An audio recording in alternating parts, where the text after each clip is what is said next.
Sorry, எங்களுக்கு அப்படி தோணலை. அவங்க அப்பா அம்மாவுக்கு வயசாகல, அவங்க அவங்கள செட்டில் பண்ணணும்னு நினைக்க மாட்டாங்க. நீங்கள் உங்கள் லைஃப்பு, உங்கள் சிஸ்டர், உங்கள் ஃபேமிலினே வாழ்ந்தீங்கன்னா அடுத்த ஃபேமிலியை பற்றி எப்போ யோசிப்பீங்க? அதான் நீங்கள் எங்களை வேணான்னு கோச்சின்னு எந்த ஊருக்கு போனாலும் உங்கள் லைஃப்க்கு நாங்கள் யோசிப்போம். நாங்கள் இந்த நாட்டை விட்டு போகணுன்னு யோசித்தாலும் உங்கள் லைஃப்பை செட்டில் பண்ணணுன்னு நாங்கள் யோசித்தோம், அவ்வளோதான். சாரிடா. அதனால தான் திருவிழாவில் எல்லா ஃபேமிலியும் இருப்பாங்க, அப்போ வாங்க அங்கே பேசிக்கலான்னு நான் தான் சொல்ல சொன்னேன் அப்பாவை. அதுதான் அது சொன்னாங்க. அந்த ஊர் வீடும் சென்டிமெண்ட் வீடு. ஸோ அங்கே எதுவாக இருந்தாலும் நல்லது நடக்கும், அதான் கான்செப்ட். விட்டாங்க என்கேஜ்மெண்ட்டே பண்ணுறீங்க போல. சேச்சே, வெறும் கை நினைக்கிறதா. என்கேஜ்மெண்ட் சென்னையில் தான். ஓ, அப்போ அது கை நினைக்கிறது. கிட்டத்தட்ட அதுதான். இவ்வளோ பிளான் பண்ணிட்டேன். ஆமாம், பண்ணிட்டேன். சரியா என் கையை பிடிச்சிட்டு இருக்கீங்க? அதுதான் மற்றதையும் பிடிக்கிறது சொல்லிட்டு. அதான். ஏன் எதையாவது பிடிக்காம உங்களால் இருக்க முடியாது? முடியாது. ஆமா, நாத்து ஒரு சந்தேகம். என்ன சந்தேகம்? இல்ல, நீ ரூம்ல சுடிதார் போட்டிருக்க, அதுதான். ஏன் ஒருத்தன் தாவணி தானே தெரியுமா? எப்படி ஃபுல் சுடிதார் கொத்துக்கிட்டான்? போதும், அதுக்கான விளக்கத்தை நான் கொடுக்க விரும்பல, விட்டுருங்க. வந்து உங்களுக்கு புரிஞ்சிடுச்சுன்னு எனக்கு தெரிஞ்சிடுச்சு, வேண்டாம். அத புரிஞ்சிடுச்சுல, அது நம்மளோட விட்டுருங்க. போதும், வேண்டாம். உங்களுக்கு நான் நல்லது தானே பண்ணேன், நீங்க என்னையே இப்படி பண்றீங்க? இருந்தாலும் நீ வெக்கப்படும் போது கொஞ்சம் வெளியே சொன்னா இன்னும் வெக்கப்படுவத நல்லா இருக்கும். வேண்டாம். நாத்தனார் கொடுமை பார்க்க ஆசைப்படுறீங்களா? அன்னி குடும்பம் வேணா கூட நடக்கும், நாத்தனார் குடும்பம் நடக்க வாய்ப்பே இல்லம்மா, வாய்ப்பே இல்லை. அதுக்கெல்லாம் நீ சரிப்பட்டு வர மாட்ட. அதனால எனக்கு அந்த பயம் கிடையவே கிடையாது. ஒருத்தி அப்பாவியா இருக்கலான்ட்டு இவ்வளவு ஓட்டக்கூடாது. சரி, நாத்தனார் குடும்பம் வேணா நடக்காம இருக்கும், மாமியார் குடும்பம் நடக்க வச்சிருவேன், பாத்துக்கோங்க. இல்லைன்னா மாமனார் குடும்பம் நடக்க வச்சிருவேன், ஜாக்கிரதை. அதுவுமே வாய்ப்பு கம்மிதான். நான் அவங்க குடும்பப்படுத்தாம இருந்தா சரி. இப்ப வந்து அவங்க எதாவது தெரிஞ்சுக்கிட்டேன், அதனால எனக்கு பயம் போயிடுச்சு. இந்த பக்கம் போட்டாலும் கேட்டு போடுறாங்க. புருஷன் குடும்பம் வேணுமா? அதுக்கு வேணா வாய்ப்பு இருக்கு. அது என்ன சொன்னாலும் தலையாட்டும். அதனால கண்டிப்பா குடும்பப்படுத்துவான். மத்தவங்க மேலேயே எனக்கு நம்பிக்கை இருந்துச்சு, அவங்க குடும்பப்படுத்த மாட்டாங்க, என்னை பாசமா பார்த்துப்பாங்க, அவங்க குடும்பப்படுத்த தெரியாது. ஆனா அவனுக்கு தெரியும். வேண்டாம், நம்ம ஃப்ரெண்ட்ஸ். அடி, என்னை பார்த்தா உனக்கு குடும்பக்கார மாதிரியா தெரியுது? லைட்டா. வாழு, சும்மா இருக்க. என்ன நீ? நான் ஆரம்பிச்சேன், அவங்க தானே ஆரம்பிச்சாங்க. ஆனா இதுக்கு எல்லாத்துக்கும் காரணம் நீங்க தான். உங்களாலதான் அவங்க கலாய்க்கவே ஆரம்பிச்சாங்க. அமைதியா ஓடிடுங்க. நான் என்ன பண்ணேன்? நீ பண்ணத வச்சுதான் நானே கலாச்சிட்டு இருக்கேன், நீ வேற. நல்லா சொன்னல, நான் டியூப்லைட்டா இல்ல, என்னை சுத்தி எல்லாம் டியூப்லைட்டா இருக்கிறதுனால நானும் அப்படி ஆகிட்டேன், அவ்வளவுதான். நீங்க இதுல என்ன மட்டும் குறை சொல்லக்கூடாது. புரிந்தது. இதுக்கப்புறம் அந்நிய நாத்தினால எங்களை கண்டுக்க மாட்டீங்க, ஆனாவே தெரியுவீங்க, அதானே? எங்களை அப்படியே நீங்க ஆனா தெரிய விட்டுருவீங்க. ஆமா, துர்கா ஒரு ரொம்ப நாளா போன் பேசாத மாதிரியே இருக்கு, உனக்கு தெரியுதா? தெரியும் தெரியும். அப்புறம் எப்படி கம்முன்னு இருக்க? ஏன் நீ அவங்க அண்ணன் ரிஜெக்ட் பண்ணிட்டு கோவமா இருக்காளா? அவங்க அண்ணன் மேல வேணா கோவமா இருக்கா, ஏன் போனேன்ட்டு. நான் ரிஜெக்ட் பண்ணதுக்குலாம் கோவமா இல்ல. மேடம் கொஞ்சம் பிஸியா ஒர்க் பண்றாங்க, நெக்ஸ்ட் மந்த் வர்றதுக்காக, வேற ஒன்றும் இல்ல. அந்த விஷயத்துல கோவமா இருக்கிறது எங்க ஆயா தாத்தா மட்டும்தான். என்னது, அப்பாவும் தாத்தா அந்த விஷயத்துல கோவமா இருக்காரா? சே, ராமலிங்க தாத்தாவும் அம்சாவும் அந்த ஆயா தாத்தா அவங்க பேரண்ட் ரிஜெக்ட் பண்ணதுனால கோவமா இருக்காங்கன்னு தெரியாது, ஆனா வருத்தமா இருக்காங்க. ரொம்ப பேசுறது இல்லை என்கிட்ட. என்னடி சொல்றான்? அவங்க பேரண்ட் வேணாம்னு சொல்லிட்டு ஒரு மாதிரி வருத்தமா இருக்காங்க. என்கிட்ட நல்லா பேசுறாங்களே. என்கிட்ட நல்லா பேசுறாங்களே. கிட்டே பேச மாட்டாங்க, எனக்கு புரியல. அவங்க கிட்ட பேசுற, அவங்க கிட்ட பேச மாட்டாங்க, எனக்கு புரியல. அண்ணி இவங்க அந்த அளவுக்கு கட்டி விட்டு எனக்கு சத்தியமா இவங்க எப்படி ப்ராஜெக்ட் பண்றாங்கன்னு எனக்கு தெரியல. இவங்க எப்படி ஐடில இருக்காங்க, கொஞ்சம் சொல்லுங்க. நிஜமாவே அவங்க நல்லா வேலை செய்வாங்களா? என்னடி என்ன எப்படி ஓட்டுற? அதானே, ஒருவேளை புத்தக புழு வந்திருப்பானுங்க போல, அதை மட்டும் நல்லாதான் செய்வானுங்க. ஆனா இதுல நிஜமாவே ரொம்ப மக்கா இருக்கானுங்கல்ல. எனக்கு கூட புரிஞ்சிருச்சு, ஆனா இவ்வளவு டியூப்லைட்டா இருக்காங்க. என்ன எல்லாரும் எங்களை ஓட்டுறீங்க? என்ன உங்க பேரனை ரிஜெக்ட் பண்ணதுக்கு உன் மேல ஏன் கோவமா இருப்பாங்கன்னு நீ நினைக்கிறேன், எனக்கு புரியல. என்னால தானே ரிஜெக்ட் பண்ணேன், அதனாலதான் கேட்டேன். உன்னாலதான் நான் ரிஜெக்ட் பண்ண உங்களுக்கு எப்படி தெரியும்? உங்களுக்கு தெரியாதா? லூசாமா நீ? என்னடி? நம்ம தாத்தாக்கு மட்டும் தானே தெரியும், அது யாருக்கு தெரியும்? புரியல. அதுவுமே நீ தானே சொன்ன. அதுக்கப்புறம் ஓகே ஓகே. அப்ப உங்க தாத்தா பாட்டி பேசலன்னா அவங்க பேசணுன்றதுக்காக ஒத்துப்பியா? கைய விட, இதுக்கு கைய விடுங்கன்னு. ஆண்டி, நீ எப்பவுமே முட்டாளாதான் யோசிப்பியா? அவ விஷயம் மட்டும் ஏன்டா இவ்வளவு முட்டாளா இருக்க எனக்கு புரியல. ஏன் கையில அப்படி பேசுற? சீரியஸாவே இந்த கேள்வி உங்க அண்ணன் கேட்டிருந்தான்னு வையேன், என்ன உங்க அண்ணன் வச்சுட்டு போட்டு நான் போயிட்டே இருந்துருவேன். ஏய், என்னடி சொல்ற? ஆமாண்டா ஆமாயா, சீரியஸாவே சொல்றேன். இதுக்கும் மேல உங்ககிட்ட இதை எப்படி சொல்றது, வெளிப்படையா பேசலன்னு வையேன், நீங்க இதே முட்டாள்தனத்தை பண்ணி பண்ணி ஒரு டார்ச்சர் தான் பண்ணிட்டு இருப்பீங்க. ஏய், ஏன் அப்படி பேசுறேன்னு புரியல. கயல், சும்மா நிறுத்துடா எனக்குள்ள. இதே கேள்வி நான் உன்னை கேட்கறேன், இப்ப நீ சொல்லு. அந்த பொண்ணுக்காக என்னை விட்டு போயிருவேன், இந்த பொண்ணுக்காக என்னை விட்டு போயிருவேன் கேட்ட உனக்கு எப்படி இருக்கும்? அது அது எப்படி எனக்கு ஹர்ட் ஆகாது? நீங்க அந்த பொண்ணுக்கு பண்றீங்க, அவனுக்காக விட்டு போயிருவியா, இவனுக்காக விட்டு போயிருவியா? எனக்கு புரியல. லவ் பண்றியா லவ் பண்றியா லவ் பண்றியா, கூட இருப்பியா இருப்பியா நினைக்க ஒரு கேள்வி கேட்டு ஒரு பொண்ணுக்கு அருவருப்பா இருக்குமா இருக்காது, எனக்கு புரியல. எவ்வளவு நாள் தான் அவளை பாசத்துல கேக்குறீங்க, பயத்துல கேக்குறீங்கன்னு பதில் சொல்லிக்கிட்டே இருப்பா, புரியல. அவன் சொல்லிக்கிட்டே இருக்கான்றதுக்காக கேட்டுக்கிட்டே இருப்பீங்களா? இனிமே ஏதாவது உன் ஃப்ரெண்டுக்கு புரியலை, அவள்தான் சொல்லிட்டேன். என்ன கையால் புசுக்குன்னு உன் ஃப்ரெண்டுன்னு சொல்லிட்டேன். நீ எனக்கு மட்டும் ஃப்ரெண்டா இருந்தேன்னு வையன், நடுவில் இல்லாம ஒண்ணு நானே பலார் பலார் அரிஞ்சிட புரிய வச்சிருப்பேன். அவனை மாதிரி நான் அமைதியா இருக்க மாட்டேன். பாவம், விடுங்க. போதும், நீ விட்டு விட்டு உன் தலைமையிலதான் ஏறி உட்காடுறாங்க. அப்புறம் உட்காந்து தனியா நீ தான் அழுவுற. அழுவியா? உன் சந்தேகப்பட்டு கேட்கலடி. போதும், நீ அளவு குத்துது விடு, வேற ஏதாவது பேசுங்க. நிச்சயமா அது அப்படி இல்லடி. என்ன பாரு, நீ லாக் பண்ணி வச்சிருக்கீங்க, அப்புறம் எப்படி நான் திரும்புறது? கையெடுங்க, எதிர்க்க போய் உட்காரணும், உங்களை பார்க்க முடியும். இல்ல வேண்டாம் வேண்டாம்.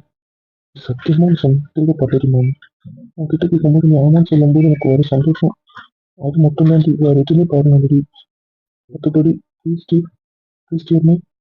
அப்புறம் ஏதாவது சொல்லுங்க நீ. அம்மா பேசுடி. என்ன பேசணுன்றீங்க? இப்ப என்ன நீங்க கேட்டே இருக்க போறீங்க, அவள் தானே, நான் பதில் சொல்லிக்கிட்டே இருக்கேன். இதை பத்தி நான் எதுவுமே சொல்லலை தானே, என்னை விடுங்க. இப்போ நீ நான் சந்தேகப்படுறேன்னு நினைக்கிறியா? இல்ல, என் மேல நம்பிக்கை இல்லைன்னு நினைக்கிறேன். ஏய், ஆமா, உங்களுக்கு என் மேல துளி கூட நம்பிக்கை இல்லைன்னு தான் நான் நினைக்கிறேன். இப்ப என்னன்றீங்க? அதனாலதான் ஒவ்வொரு விஷயத்தையும் என்ன ஃபோர்ஸ் பண்ற மாதிரி எனக்கு தோணுது. என்னை இறுக்கி பிடிக்கிறதுக்கு காரணமும் அப்படிதான் எனக்கு தோணுது. இப்ப என்ன பண்ண சொல்றீங்க? என் பக்கத்துல இருந்து நீங்க யோசிச்சு பாருங்க, அப்ப தெரியும். அந்த புரியலடா, ப்ளீஸ்டா புரிஞ்சுக்கடா. நான் சொல்லுங்க. நம்ம அந்த டாபிக் வேண்டாம், விடுட்டு. ப்ளீஸ், நான் எனக்கு புரிய வைக்கிறேன். இது தப்பான இன்ட்ரெஸ்ட் இல்லை. ப்ளீஸ் அம்மே. ஆரம்பத்துல நான் யோசிச்சாமே, உனக்கு பயம் இருக்கு, இல்ல நீ ஆசைப்படுற, ஓகே. ஆனா இத்தனை நாளும் கழிச்சு நீ அதே பண்றல, அப்ப எனக்கு எப்படி தோணும், எனக்கு புரியல. நீ சத்தியமா நான் உன்னை என்னைக்குமே சந்தேகப்படல. ப்ளீஸ் அம்மே, புரிஞ்சுக்கோங்க. எனக்கு அது உங்ககிட்ட கேட்கணுன்றது ஏக்கமா இருக்குடி. அது நீ அதில் எப்படி சொல்றது, நிறைய வாட்டி உங்ககிட்ட அந்த விஷயத்தை கேட்கணும்னு எங்கிறடி. அவ்வளோதான். 8 வருஷமா உங்ககிட்ட கேட்க முடியாது. 8 வருஷம் இல்லையா, அதுக்கு முன்னாடியில இருந்தே உங்ககிட்ட கேட்க ஆசைப்படுற விஷயத்த நான் கேட்டுட்டே இருக்கிறேன் போது அது எனக்கு கேட்டுக்கிட்டே இருக்கணும்னு தோணுதுடி. அவ்வளவுதான்டி. நீ அமைதியா இருக்காது அம்மே, பேசாமே. ஒன்னும் இல்ல. என்னமே நீ என்ன நம்பலையா? இதுல நம்புறேன் நம்பலன்னு இல்ல, எனக்கு என் மேல அருவருப்பா இருக்கு, அவ்வளவுதான். நீ டெய்லியும் நிறைய ஐ லவ் யூ சொல்லு, அப்புறம் நான் ஏன் கேட்க போறேன்? எதுவுமே சொல்ல மாட்டேன். அப்ப எனக்கு இப்படி கேட்டு கேட்டு தான் கேட்கணும் போல இருக்கு. நான் என்ன பண்ணட்டும்? அப்ப நான் ஐ லவ் யூ சொன்னா நீங்க எதை கேட்க மாட்டீங்க. மாட்டேன். அப்போ உங்களுக்கு தேவை அந்த ஐ லவ் யூன்ற வார்த்தை மட்டும்தான். ஆமா, உன் வாயில இருந்து கேட்கும்போது அது எனக்கு எவ்வளவு இதுவா இருக்கு தெரியுமா? ஆனா நீ எத்தனை வாட்டி சொல்லி யோசிச்சு பாரு. மற்றதெல்லாம் கேட்டு வாங்கிக்க தெரியுதுல, அதையும் கேட்க வேண்டியதானே. அது எப்படி கேட்கறது? இல்ல எனக்கு புரியல. லவ் பண்றியா, என் கூட வாழ்வியா, நான் விட்டு போக மாட்டியா, இந்த மாதிரி கேள்வி எல்லாம் கேட்க முடியும். அதுக்கு வேற ஒரு ஐ லவ் யூ சொல்றேன்னு கேட்க மாட்டீங்க. இது எந்த ஊர் நியாயம் எனக்கு தெரியலையே. அதெல்லாம் கொஸ்டின் ஃபார்மேட்டா இருக்கு. அதுக்கு அது பதிலா வந்தா ஓகே. ஆனா இது நான் கேட்டு அவ சொன்னா அது நான் கேட்டு சொன்ன மாதிரியே தான் இருக்கும். அவளா சொன்ன ஃபீல் இருக்காது. ஆனா இது நான் கேட்டு அவ சொன்னாலும் ஆன்சர் அவளா சொல்றாள், அதனால எனக்கு ஆன்சர் அவ சொல்ற மாதிரியே இருக்கும். அவ்வளவுதான் வித்தியாசம். சபா, இந்த கிறுக்க வச்சுட்டு ஒண்ணும் பண்ண முடியாதுல்ல. முடியாதுமா. முடியாது, அனுபவிச்சுதான் ஆகணும். இனிமேல் நிறைய நிறைய நிறைய சொல்றேன், போதுமா? அப்போ ஓகே, எனக்கும் எந்த பிரச்சனையும் இல்லை. ஏய் சீரியஸாவே இப்ப கை நாளைக்கு தான் வராங்களா? அங்கங்க கல்யாணம் நடக்குதுன்னு சந்தோஷமா இருக்கிறது சீன் போட்டுட்டு இருக்க மாவனி நீ. இங்க என் பொண்டாட்டியை கட்டிக்க முடியலன்னு நானே கான்ல இருக்கேன். இவருக்கு கை நினைக்கிற வரைக்கும் வந்துட்டாங்க, அது ஃபீலிங் வேற. டேய் நான் நிஜமா மென்டலா ப்ரிப்பேர் ஆகல. ஃபர்ஸ்ட் உங்களுக்காகன்றதுதான் என் மைண்ட்ல இருக்கு. திடீர்னு எனக்குன்னு சொன்னீங்கன்னா எனக்கு ஒண்ணுமே புரியலடா. புரியாதுடா மாவனே, புரியாது. என்ன பண்ணுவ? கல்யாணம் ஆனாலும் ஒண்ணுதான், ஆகலினாலும் ஒண்ணுதான்.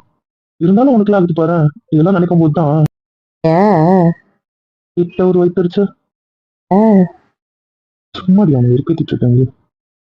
ஏன்டா எங்களுக்குலாம் ஆகக்கூடாதா? சீரியஸாவே கேட்கறேன், உங்களுக்கு ஆனா என்ன ஆகுதுன்னா என்ன? புதுசுக்கு இது சொல்லிட்டேன். நாங்களும் கல்யாணம் பண்ணி நகை நட்டுலாம் போட்டு ஊரை கூப்பிட்டு அதெல்லாம் எங்களுக்கு ஆசை இருக்காதா? ஆசை இருக்கு. ஓகே ஓகே, நடத்துங்க நடத்துங்க. ஏய் நிஜமா அப்பா எதுவுமே சொல்லலையா? இது அப்பா கிட்ட எப்படி சொல்றதுன்னு தான் பயந்துட்டு இருந்தேன். எதுவுமே சொல்லல. ஆல்ரெடி அப்பாவுக்கு நாம பேசினதை வச்சு ஒரு டவுட் இருந்திருக்கு வீடியோ கால்ல. அது வேறயா? ஆமா, அதனால நான் அப்பா கிட்ட சொல்லிட்டேன். அதனால அப்பாவும் அம்மா பேசினாங்க, எல்லாம் ஓகே ஆச்சு. அஃப்கோர்ஸ் இது நான் அப்பா கிட்ட பேசாத டைம்ல நடந்த விஷயம்தான். அப்பா தான் என்கிட்ட முக்கியமான விஷயம் பேசணும்னு சொல்லிட்டு வர சொல்லியிருந்தாங்க. அம்மாவுமே என் கூட பேசல. ஆனா அப்பா மெசேஜ் போட்டிருந்தாரு, வீட்டுக்கு வரணும், உன்கிட்ட முக்கியமான விஷயம் பேசணும் அப்படின்னு சொல்லி. அப்புறம் நான் போனேன். அஸ் யூஷுவல் அம்மா பேசிட்டு அம்மா கிச்சன் போயிட்டாங்க. அப்பா வந்து உன்கிட்ட பேசணும், கொஞ்சம் உட்காருவியாம்மா? இல்ல இல்ல நான் இது மெசேஜ்ல இல்ல கால்ல தான் பேசணுமாம்மா, ஃபேமிலி விஷயம் பேசணும் அப்படி சொன்னாரு. உட்காந்தேன். அதுக்கப்புறம் அப்பா வந்து அவங்க கிட்ட அன்னைக்கு நம்ம பேசணும்ல, சரி திருப்பி பேசலாமா அப்படி கேட்டாரு. போட்டு கொடுத்தேன். அப்பா பேசினாரு, அங்கிளும் பேசினாங்க. அதுக்கப்புறம் கல்யாணம் என்ன பண்றதுன்னு அப்பா யோசிச்சுட்டே இருந்தாரு. பொண்ணும் இருக்கு பையனும் இருக்குன்னு அப்பா சொன்னாரு. அப்பதான் நான் அப்பா கிட்ட சொன்னேன், உங்க பொண்ணுக்கு 24 தான் ஆகுது, அவங்க பொண்ணுக்கு 28 ஆகுது. ஸோ நீங்க அவங்க பொண்ணை பத்தி ஃபர்ஸ்ட் யோசிங்கப்பா அப்படி சொன்னேன். அதுக்கப்புறம் சரி அவங்க வரட்டும் பாத்துக்கலாம் அப்படி சொன்னாரு. நான் தான் சொன்னேன், அவங்க 2 monthsல வந்துருவாங்கப்பா அப்படின்னு. சரி நீங்க வருவீங்கன்னு தெரியாது, யூஸ்வலா திருவிழாக்கு மீட் பண்ணலான்னு நாங்க பேசிட்டோம். நீங்க வருவீங்கன்னா அதுக்குள்ள வருவீங்கன்னு எனக்கு தெரியாதுல்ல. அதனால சரி நாம மட்டும் திருவிழாக்கு பேசிக்கலாம் அப்படின்னு அப்பா பேசிட்டாரு, எல்லாருமே வருவாங்க அப்படின்ட்டு. அவ்வளவுதான். அவங்க கிட்ட சொல்லிட்டு சொல்லாதீங்க, அவங்க இங்க வந்ததுக்கு அப்புறம் தெரிஞ்சுக்கிட்டோன்ட்டேன். சரி நீயே சொல்லு, நாங்க சொல்ல மாட்டோம், அங்கிள் ஆண்டியே சொல்லிட்டாங்க. அதனால நானும் சொல்லல. சரி திருவிழா வரைக்கும் போட்டோம், சஸ்பென்ஸ் உடையாம அங்க உடையட்டோம்னு நினைச்சு அவங்க பார்த்து சர்ப்ரைஸ் ஆவீங்கன்ட்டு. ஆனா டேடி அதுக்குள்ளேயே உளறிட்டாரு, அவ்வளவுதான். இந்த திருவிழா வரைக்கும் எடுத்துட்டு போலாம்னு நினைச்சேன். நேர்ல அவங்க மாமனார் மாமியார் பார்க்கும்போது எங்க அண்ணன் ரியாக்ஷனை பார்க்கணும்னு நினைச்சேன். அது மிஸ் ஆயிடுச்சு. திடீர்னு இங்க வந்து நிக்கிறாங்களே, என்னன்னு பயப்படுறானா என்னன்னு பார்க்கலான்னு யோசிச்சேன். எந்த கதையுமே தெரியாம டக்குன்னு ஒரு பயப்படுவாள். அவங்க அப்பா முன்னாடியும் மாமனார் முன்னாடியும் நடுவுல நிக்க வச்சு எங்க அண்ணன் ரியாக்ஷன் என்னன்னு பார்க்கணும்னு ஆசைப்பட்டேன். சே, டேடி எல்லாத்தையும் சொதப்பிட்டாரு. வேலை வெளுத்து நடுங்கி நிக்கணும்ன்றதும் எண்ணம் இல்ல, நான் அங்கேயே விழுந்திருப்பேன். ப்ரோ நீங்க அவ்வளவு டம்மி பீஸா ப்ரோ? என் மாமனார் பார்த்தது இல்லைல்ல, பேசுவோமா பேசுவேன். மிலிட்ரி மேனுக்கு அண்ணன் மாதிரியே இருப்பாரு. மிலிட்ரி மேன் கூட கொஞ்சம் சிரிப்பாங்கன்னு நினைக்கிறேன். ஓவரா பேசாது. அவர் நல்ல ஜாலி டைப். செம்ம காமெடி பண்ணுவாரு, செம்ம ஃபன் பண்ணுவாரு. சும்மா சீன் ஓட்டாது என்ன. நாத்து பாரு. பொண்ணை பெத்த அப்பாங்க மோஸ்ட்லி மத்த தமிழ் பசங்க கிட்ட கொஞ்சம் முறப்பாதான் இருப்பாங்க, அது இயல்பு, அவ்வளவுதான். மற்றபடி அவர் செம்ம ஃபன்னு. எனக்கு தெரிஞ்சு இந்நேரம் அவர் அப்பா கேங் கூட செட் ஆயிட்டு இருப்பாரு. அப்பா மாமா டேடின்னு அவரோட ஃபன் மோட ஸ்டார்ட் பண்ணிட்டு இருப்பாரு எனக்கு தெரிஞ்சு. அதனாலதான் டேடியும் அவ்வளவு இதுவா பேசுறாரு. நாங்க பேசணும்னு சொன்னாரு அப்பவே, தெரியலையா? சோ அவங்க எல்லாம் அந்த ஃபன் மோட ஸ்டார்ட் பண்ணிட்டு இருப்பாங்க. அப்போ அவரையும் ஹோட்டல் பிசினஸ்ல பார்ட்னர் ஆக்கிடுவீங்க அதானே? மத்தவங்களுக்கு எப்படி தெரியுது எனக்கு புரியல. உங்களுக்கு ஹோட்டலுக்கு பார்ட்னர் கிடைக்கலன்னு தெரியுது. நீங்க கலாய்ச்சிங்களா? ஒழுங்கு கையெடுங்க. எங்க அப்பாவை கலாய்க்கிறீங்க, எங்க டேடியை கலாய்க்கிறீங்க, எடுங்கன்னு. என்னடா நாத்து ஓவர ஓட்டு? பின்ன அவங்க ஆரம்பிச்சாங்க ஒரு 3 பிரான்ச், அண்ணன் தம்பி நடத்திட்டு இருந்தாங்க. அப்புறம் அரசு அவங்க அப்பா ரிட்டையர் ஆகணும்னு அவர் நுழைச்சாங்க. அதுக்கப்புறம் எங்க அப்பாவும் நுழைஞ்சாரு. ஸோ இப்போ அது அப்படி ஒரு ஃபேமிலி பிசினஸா மாறிடுச்சு. எல்லா ஊர் பிரான்ச் இதுல வந்து எனக்கு தெரிஞ்சு பிரபாவோட அப்பா தான் நுழையிலன்னு நினைக்கிறேன். இப்போ இவரும் ஃப்ரெண்ட் ஆயிட்டாருன்னா இவரையும் நுழைச்சிருவாங்க. இவரும் ஃபேமிலி தானே, அதான் சொல்றேன், ஒரு ஃபேமிலி பிசினஸ் ஆக்குறாரா இல்ல ஒரு கால் சேர்க்கிறாரா? காசு பத்தாமன்னு தெரியல. ஓ, காசு பத்தாம ஆள் சேர்க்கிறோம். சரி லவனே, ஃபோன் எடு, எங்க அப்பா கிட்ட கொஞ்சம் பேசணும். இல்ல எங்க டாடி கிட்டே பேசுறேன். இப்படி அவன் சொன்னான்னு சொல்றேன். ஏய், இல்ல உங்க ஃபோன் இங்க தானே இருக்கு, அதுலயே சொல்றேன். நான் நான் பொண்ணுக்கு சொன்னேன். அது இல்ல, எங்க அப்பாவுக்கு மேல கொஞ்சம் நல்ல மரியாதை இருக்குல்ல, அதுக்கு எடுத்து விடுறேன். அப்புறம் வந்து காலில் விழுந்து கதறுவேல ஒரு பொண்ணு வேணும்னு, அதை நான் பாக்குறேன். ஏய், ஏய், ஏய், ஏய். முடியாதுன்னா முடியாது, முடியவே முடியாது. இப்ப எங்க டாடிக்கு போடுறேன், நான் சொல்றேன், அவ்வளவுதான். உங்க அப்பா சரி, என் மாமா அந்த பிசினஸ் இருக்கக்கூடாதானே, நான் வேணா பார்ட்னர்ஷிப்பை கேன்சல் பண்ண சொல்லிடுறேன். ஆனா எங்க அப்பா, எங்க டாடி, எங்க சித்தப்பா இருப்பாங்க. நீங்க தான் எங்க ஃபேமிலியில இல்ல, வேண்டாம், கிளம்புங்க. உங்களுக்கு என்ன, பிரபா அம்மாவோட அப்பா தானே சேர்த்துக்கணும், நான் வேணா எங்க அப்பாட்ட சொல்றேன், எங்க அப்பா உடனே சேர்த்துக்கணும். கலாச்சாரத்தை நீ ஏன் எனக்கு வெறுப்பேத்துற? தேவையில்லை, இவ்வளவு தைரியத்தை எங்க டாடி ஓட்டி இருக்கீங்க. ஆமா, எங்களுக்கு கால் கிடைக்கலன்னு உங்களை சேர்த்தாங்க. போனா போட்டோம், எல்லாம் வீட்டுல ஃப்ரீயா இருக்கீங்களே, ரொம்ப யோசிப்பீங்களேன்னு சொல்லிட்டு சேர்த்து விட்டா ஓவரா பேசுறீங்க. எல்லாரும் அப்படி என்ன வேலை செய்றீங்கன்னு கொஞ்சம் சொல்லுங்களேன். எங்க சித்தப்பா தான் பாவம் வேலை செஞ்சுட்டு இருக்காரு. சும்மா நீங்க மெயின்டைன் பண்றீங்க எல்லாரும், அவ்வளவுதான். மத்தபடி எல்லா அலையிறது திரியறது எங்க சித்தப்பா தான் பண்றாரு. பத்தாவதுக்கு ஏதாவது பெர்மிஷன் வேணும்னா கவர்மெண்ட் ஆஃபீஸ் அந்த விஷயத்துக்குலாம் எங்க அப்பா தான் அலையிறாரு. அப்புறம் சும்மா பேசுறீங்க. நீயும் டாடி வேலை செய்யுதுன்னு சொல்ல வர. கரடி, இப்ப நீ தானே உங்க அப்பாவை டேமேஜ் பண்ற. கேளுங்க, இப்ப எல்லாம் ஞாயிற்று கேளுங்க. அதை மூணா உருவாக்குனது எங்க டாடி, புரிஞ்சுதா? அதுக்கப்புறம் கத்து கொடுத்துட்டாரு அவங்க தம்பிக்கு, அதனால அவருக்கு மெயின்டைன் பண்றாரு, அவர் பாத்துக்கிறாரு, அவ்வளவுதான். அத்தனை வருஷம் அந்த மூணை உருவாக்க அவர் கஷ்டப்பட்டார்ல, ஒண்ணுமே இல்லாம மூணை உருவாக்குனார்ல. அதுக்கப்புறம் எலாபரேட் பண்றது எங்க சித்தப்பா, அவ்வளவுதான். எலாபரேட் பண்றது ஈஸி, உருவாக்குறது தான் கஷ்டம். எங்க சித்தப்பா இப்ப ரெஸ்ட் கொடுத்துட்டாரு எங்க டாடிக்கு. எங்க சித்தப்பா டாடியை சுத்தமா வர வேணாம் தான் சொல்றாரு, வீட்லயே ரெஸ்ட் எடுக்கதான் சொல்றாரு. மும்பைக்கு அலையிறதுலாம் எங்க டாடி வேணாம், எதுக்கு அவனே கஷ்டப்படுத்தணும் அப்படின்னு சொல்லிட்டு, அவனுக்கும் ஃபேமிலி இருக்கு பார்க்கட்டும், தெரிஞ்சுக்கோங்க. சும்மா எங்க டாடியை குறை சொல்றீங்க, அவ்வளவுதான். பார்த்துக்கோங்க, உங்களுக்கு ஃபுல்லா உங்க பிச்சுக்காதான். ஏன்டி என்ன படுத்தல ஆல்ரெடி தொடக்கூடாதுன்னு பேருக்கு வச்சிருக்கு. இதை இப்படி எல்லாம் பண்ணாதடி. பொண்டாட்டி முக்கியம்னா அவங்க ஃபேமிலி திட்டாம இருக்கணும். திட்டால அப்ப அனுபவி. நான் உங்காலே டேரக்டா விடுறேன், ப்ளீஸ். வேண்டாம், கோவம் வேண்டாம். நான் கோவமா தான் இருப்பேன், பயிரோட பிச்சு இல்ல. எதுவுமே இல்ல. காரண காதம். கையை எடுங்க, போய் எங்க அண்ணி கூட உட்காரு. வேண்டாண்டி, கடிச்சு வச்சிருந்தி. கதை விட்ட காரணம் தெரியும், அந்த சொல்லிட்டாரு ஒரு பெரிய நாயின்ட்டு. என்ன ஏன்டி நாய் நாயின்ற? நீ பண்றதுலாம் மனுஷன் பண்ணுவானா? வேண்டாமே, ரொம்ப சோதிக்கிற. அப்புறம் நான் என்ன சொல்லிட்டேன், என் ப்ராமிஸை காப்பாற்ற மாட்டேன். என்னால கண்ட்ரோல் பண்ண முடியாது, இருக்கிறதும் பார்த்துக்கோ. எனக்கு எந்த பிரச்சனையும் இல்லை, இருக்கு. செப்டிக் ஆகட்டும், பெருசாகட்டும், எனக்கு என்ன வந்துச்சு? அப்புறம் அதை பார்த்துட்டு நீ தான் அழ போற, எனக்கு என்ன வந்துச்சு? நான் வழியில கத்துறதை பார்த்துட்டு நீ தான் கத்த போற, என்னை விட அதிகமா. அதனால எனக்கு எந்த பிரச்சனையும் இல்லை. தாண்டி என் வீட்டை வச்சு அடி என்ன? உன் வழியை பார்த்துட்டு உன்னை விட அவன் அதிகமா கத்துவானோ? இது என்ன கதை? அவங்க ரெண்டு பேரும் அப்படித்தான். ஆமால, இப்ப மேடம்க்கும் தெரியும். அவதான் என் கூட ட்வின்ஸ் மாதிரி ஒட்டின்னு இருக்காளே, அவளுக்கு தெரியாம இருக்குமா? அது என்னடி கதை கேர்ளி? ஒரு பயங்கரமான கதை, த்ரில்லிங்கான கதை, ஃபன்னான கதை. வேணாம், அதை ஞாபகப்படுத்தினாலே அழுக வருது. நினைச்சாலே அழுவியா? எனக்கு இப்ப தெரிஞ்சு ஆகணுமா? அப்படி என்ன கதை அது? இவங்க தான் வாலிபால் விளையாடுவாங்கல்ல, இவங்க எங்க டோர்னமெண்ட் போனாலும் சென்னைக்குள்ள நான் வந்து ஆகணும். அதான் அவங்களே கேளுங்க, என்னையும் கேக்குறீங்க. போனட்டிதான் லக்கிச்சா, அவளை பார்த்தாலே நல்லா ஆட வரும். எங்க தங்கச்சி இருந்தா எங்களுக்கு அது ஒரு பூஸ்ட் மாதிரி. அது எங்க டீமுக்கே தெரியும்.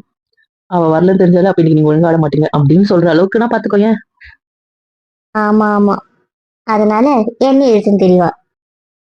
நீயும் இது ஃப்ரெண்ட் ஆயிட்டல்ல. ரொம்ப ஓட பேசுற. சரி, கிட்ட யோசனை கதைய சொல்லுங்க, இன்ட்ரெஸ்டா இருக்கும் போல இருக்கே. ஒரு நாள் எனக்கு செம்ம ஃபீவர். எங்களுக்கு வந்து இன்டர் காலேஜ் டோர்னமெண்ட் நினைக்கிறேன், அப்படித்தானாமா? ஆமா. எல்லாத்துக்கும் தான் போனேன், அது ஃபைனல்ஸ். ஸோ அப்பதான் எனக்கு ஜுரம். அதுக்கு ஒரு 2 நாளுக்கு முன்னாடி ஜுரம். ஸோ நான் வீட்டில், ஐ மீன் மாமா வீட்டுக்கு சொல்லலை ஜுரம்னுட்டு. ஆனா அப்பா அம்மாவுக்கு தெரியும் எனக்கு ஜுரம். அவங்க வந்திருந்தாங்க, அவங்க பார்த்தாங்க. அப்புறம் எப்பவும் போல அம்மா கிட்ட சொல்லக்கூடாது சொல்லிட்டா, அதனால அம்மா அண்ணா கிட்டயும் சொல்லலை. ஏன்னா அவங்க டோர்னமெண்ட் ஆடுறதுனால அவங்க ப்ராக்டிஸ்லயே இருந்தாங்க 2 பேருமே. வீட்டுக்கு எல்லாம் ரொம்ப வரல. அதனால நான் சொல்லக்கூடாதுன்னு சொல்லிட்டேன். அதனால அம்மாவும் சொல்லலை. மேட்ச் அன்னைக்கு செம்ம ஜுரம். ஆனா என்னால் எப்படி மேட்ச்சுக்கு போக முடியும்? ஆனா ஃபோன் வந்துக்கிட்டே இருக்கு, நான் வரல வரல வரலன்னு. அப்புறம் அம்மா வீட்டுக்கு பசங்களே அனுப்பிச்சிட்டு இருக்காங்க இவங்க. அதுக்கப்புறம் அம்மா இங்க வந்து சொன்னாங்க, அவங்க என்ன ஆளே அனுப்புறாங்க என்ன, நான் சொல்லிடுவேன் அவங்க கிட்ட அப்படி கேட்டாங்க. சரி நான் வரேம்மா அப்படின்னு நான் சொல்லிட்டேன். ஆனா எனக்கு சுத்தமா நிக்கவே முடியல, செம ஜுரம். எனக்கு தெரிஞ்சு 102. அதனால என்னால சுத்தமா நிக்க முடியல. ஃபர்ஸ்ட் ஆஃப் ஆல் என்ன அப்பவே டாக்டர் அட்மிட் ஆக சொல்லிட்டாரு. ஆனா நான் வந்து அட்மிட் ஆக மாட்டேன். அட்மிட் ஆகுனா எல்லாருக்கும் தெரிஞ்சிடும், வேண்டாம் டோர்னமெண்ட் முடிஞ்ச உடனே பாத்துக்கலாம் அப்படின்னு சொல்லிட்டு தான் நான் அட்மிட்டும் ஆகல. ஆனா இவங்க ஃபோன் பண்ணி டார்ச்சர் பண்றதுனால போக வேண்டிய சுச்சுவேஷன். அதனால அப்பாவும் லீவ் போட்டு வந்துட்டாரு. எப்படி தனியா அம்மா கூட அனுப்புறது சொல்லிட்டு போயிட்டேன். இது செம வெயிலா, உட்காந்து உட்காந்து என்ன ஆயிடுச்சுன்னா சுத்தமா ரொம்ப டீஹைட்ரேட் ஆயிட்டேன். மேட்ச் முடியும் போது எனக்கு தெரிஞ்சு பாதியிலே நான் அன்கான்சியஸ் ஆயிட்டேன். அதுக்கப்புறம் மேட்ச் முடிகிற வரைக்கும் ஆனா என்ன இங்கேருந்து கூப்பிட்டு போக கூடாதுன்னு மட்டும் சொல்லிட்டு நான் உட்காந்துட்டு இருந்தேன்னா அம்மா மேல பட்டதுனால அம்மா தூங்கிட்டேன்னு நினைச்சிட்டாங்க. ஆனா நான் மயக்கம் போட்டே விழுந்துட்டேன், யாருக்குமே தெரியாது. இவங்க மேட்ச் முடிச்சுட்டு இவங்க அவ்வளவுதான் உள்ள போயிட்டாங்க, வின் பண்ணிட்டேன். வெயில் இருந்ததுனால நான் மயங்கி விழுந்துட்டேன். அதுக்கப்புறம் அம்மா அப்பா பார்த்துட்டு நான் எழுந்துக்கலன்னு ஹாஸ்பிட்டல்ல போய் சேர்த்து டாக்டர் செம்ம திட்டு. ஆல்ரெடி 102 வெயில் இருந்தோடனே அது ரொம்ப டீஹைட்ரேட் ஆயிட்டு குளுக்கோஸ் ஏற்றி அன்கான்சியஸ் போயிட்டு எனக்கு தெரிஞ்சு நான் மதியம் எடுத்துட்டு போய் சேர்த்தாங்க. மிட் நைட்டோ என்னவோதான் கண்ணு திறந்தேன்னு நினைக்கிறேன். ஃபீவர் அப்போ கூட குறையல. ஃபீவர் குறைஞ்சது வந்து மறுநாள் ஹீட்டோட ஹீட் இன்னும் சேர்ந்து பாடி என்ன இதுவாக்கிடுச்சு. அச்சச்சோ. அப்புறம் எனக்கு ஒண்ணுமே இல்லை, நான் நல்லா ரெஸ்ட் எடுத்து தானே இருந்தேன். ஆனா என் பக்கத்துல இருந்த ரெண்டும் கதறிக்கிட்டு அழுது ஆர்ப்பாட்டம் பண்ணி இவனுங்க மயங்கி விழுந்ததுதான் ஹைலைட். என்னடாச்சு சொல்ற? அதாவது நானாவது ஹீட்ல மயங்கி விழுந்தேன், இவனுங்க அழுது அடிச்சு புரண்டு இவனுங்க பக்கத்துல பார்த்தா என் பக்கத்துல பத்துட்டு இருக்கானுங்க. இத பார்க்கும்போது எனக்கு வந்தது பாருங்க ஒரு சிரிப்பு. ஒரு பேஷண்ட் அட்மிட் பண்ணாம நாங்க 3 பேஷண்ட் அட்மிட் பண்ணி கூப்பிட்டு வந்தோம். அது விழுந்ததை பார்த்து இவங்க 2 பேரும் மயங்கி விழுந்துட்டாங்க.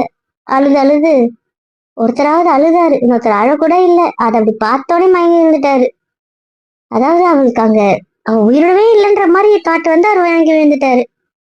இப்ப அழுது விழுந்தது என் புருஷனா இருக்கும், பார்த்தோடனே விழுந்தது நீ தானடா. ஆமா, என் பொண்டாட்டிக்கு பார்த்த உடனே போதும், அதை ஞாபகப்படுத்தணும் எனக்கு. என்ன தானே இருந்துச்சு, இப்ப நான் ரசிச்சு தானே சிரிக்கிறேன். ஐய அவ்வளவு வீக்கான பசங்கடா நீங்க. அது என்னவோ, மீதி எல்லா விஷயத்தையும் நாங்க ஸ்ட்ராங்கா தான் இருப்போம். ஆனா இவ விஷயம் வந்துட்டா நாங்க வீக்கா தான் ஆயிடும். அது ஏன்னு எங்களுக்கு தெரியல. ஐயோ, கடைசியில இந்த சின்ன பிள்ளைங்க கூட நம்ம வாழ போறோம். நான் கூட ஏதோ ஒரு பெரிய வீராதி வீரனை கல்யாணம் பண்ண போறேன்னு நினைச்சேனே. வாய்ப்பு இல்ல ராஜா, வாய்ப்பு இல்ல. அதுக்கு உனக்கு வாய்ப்பே இல்ல. ஆ, அச்சா, சும்மா சொன்னேன். அவங்க என் விஷயத்துல தான் டம்மி பீஸா இருப்பானுங்க, மீதி எல்லா விஷயத்துலயும் அப்படி இருக்க மாட்டாங்க. ஆனா பேஷண்ட பார்க்க போயிட்டு மயங்கி விழுந்ததுன்னா கொஞ்சம் காமெடியா கேவலமா தான்டா இருக்கு. நீ அவளை பார்த்துருக்கணும், அவள் மூஞ்சி இருந்த நிலைக்கும் அவளை பார்த்ததுக்கும் மூஞ்சில அந்த மாஸ்க் எல்லாம் வச்சதுக்கு எனக்கு உயிரே போயிடுச்சு. நான் மயங்கிதான் விழுந்திருக்கேன்னு சந்தோஷப்படாத நிமிஷம். ஏமா அவ்வளவு சீரியஸா பேசுற? ஆமா, நான் இப்போ உங்ககிட்ட அதை எக்ஸ்பிளைன் பண்ணிருக்க மாட்டேன். ஆனா இப்போ எனக்கு எவ்வளவு உயிரை போச்சு தெரியுமா? அப்ப நீ ஏன் எனக்கு ஜுரம் சொல்லல? நான் சொன்னது உங்க டோர்னமெண்ட் டிஸ்டர்ப் ஆகக்கூடாதுன்ட்டு. அதனாலதான் சொல்லல. ஆ, ஆனா இப்போ நினைச்சாலும் அது பயமா தான் இருந்துச்சு. இது ஒரு ஃபன் ஸ்டோரி. இதை நான் என் பிள்ளைகிட்டயும் சொல்லுவேன். நான் கூட சொல்றேன், இவ்வளவு கேவலமா கோழையா இருந்தாங்கன்னா நான் கூட சொல்வேன். என்ன நோட்டுறியா? பார்க்கறதுக்கு தான் ஆஜானு பாகு மாதிரி, ஆனா மொக்கையா இருக்கீங்கல்ல, அதை பார்க்கும்போது கொஞ்சம் சிரிப்பு தான் வருது. என்ன ரெஸ்டாரண்ட்ல ஒருத்தன் வாங்கினால அது மாதிரி உனக்கு வேணுமா? சீரியஸாவே சொல்றேன், உனக்கு தைரியம் இருந்தா என்ன அடியும் பார்ப்போம். உனக்கு தில்லு இருந்தா என்ன ஒரு அடி நீ அடி பார்ப்போம். ஆனா தோணு சுத்தி விடுறேன். சீரியஸாவே சொல்றேன், அவருக்கு தில்லு தைரியம் சூடு சோரணை எதுல எது இருந்தாலும் அடிக்க சொல்லுங்க பார்ப்போம். அவன் அடிச்சிட போறான், நீ தாங்க மாட்டாப்புல, விளையாட்டு விளையாட போகுது. சீரியஸாவே சொல்றேன், அவரை அடிக்க சொல்லுங்க பார்ப்போம். வேண்டாம், உசுப்பித்தத. அடிக்கிறீங்களா? சூடு இல்லை, சொன்னாலும் எதுவுமே இல்லை, நடிக்க மாட்டேன். அடப்பாவி, நான் கூட சும்மா பேருக்காவது கோவப்படுவேன்னு பார்த்தேன். அதான் எனக்கு தெரியுமே, நான் தான் சொன்னேன்ல, என் புருஷனுக்கு என் மேல கோபம் வராது, கோவப்பட தெரியாது. வச்சு சரி நீ அவரை சரி நடத்துமா நடத்து. சப்போர்ட்டர்ஸ் வந்துட்டீங்களா? இல்ல சும்மா பேசினேன். நாங்களும் இங்க இருக்குன்னு காட்டணும்ல, அதனால. அப்ப நான் காட்டலையேடி, அப்ப நானும் என்ன பேசுறது? இப்ப பிரவீனுக்கு ஃபோன் பேசுறது அதெல்லாம் காலையிலேயே முடிச்சிட்டேன் தானே. அதுல கரெக்டா இருப்பியே. மொட்டை ஏண்டி சிங்கிளா திரியிற? எங்கன்னா போய் மிங்கிள் ஆக. நானும் ஆக மாட்டேன்ற, வந்தா ஆக மாட்டேனா? ஆனா ஒண்ணும் வர மாட்டேங்குதே. உனக்குன்னு ஒருத்தன் பிறந்தா வரப்போறான், பிறந்திருப்பான் கண்டுபிடிப்போம். ருச்சி என்னம்மா? இந்த ஃபோனை கீழே வைங்க. ஏன்டா ஏதோ பாத்துருவான்னு போய் புரியுது அப்படியே சீக்கிரம் வச்சிருக்கேன். ஆச்சு, என் புருஷன் அதுக்கெல்லாம் அவ்வளவு சீன் இல்ல, அவ்வளவு வருத்தம் இல்ல. தெரியாம எங்க டாடி போட்டுருவேணும்ன்ற கான்செப்ட்னால வைக்க சொல்றேன். அட்டென்ட் பண்ணதுக்கு அப்புறம் நானும் தெரியாம உண்மையை வளர்ந்துட்டேன்னா அதனால. அவன் வைக்க சொன்னான்ற. வேணா நீங்களே கேளுங்களா? டேய் இருந்து அவளை போனை வச்சு வைக்க சொன்னான். பொண்டாட்டியும் சொல்லிட்டாளு, அவள் ஃபிங்கர் பிரிண்ட் அதில் ஆக்டிவ்ல இருக்கு. அவள் தெரியாம தொட்டோம், அப்போ கால் போட்டானா, அவள் ஏமா பண்ணுன்னு கேட்டா ஃப்ளோல உண்மையாக சொல்லிட்டானா, அந்த பயம் தான். போதுமா? என் புருஷனாவது என்கிட்ட ஒரு விஷயத்த மறைக்கிறதாவது, அதெல்லாம் சான்ஸே இல்லை. இவ்வளவு ஓப்பன் புக்கா இருக்கீங்க, அது உங்களுக்கு பிரச்சனை வரும்னு உங்களுக்கு தோணலையா? ஏன் வரும்? உண்மையா நம்பிக்கை இருந்தா வரக்கூடாது. நம்ம மேல சந்தேகம் இருக்கிறவங்களுக்கு மட்டும்தான் நம்ம ஓப்பன் புக்கா இருந்தா அதை யோசிச்சு யோசிச்சு சந்தேகப்படணும். நம்பிக்கை இருக்கவங்களுக்கு ஏன் வரப்போகுது? அதனால வராது.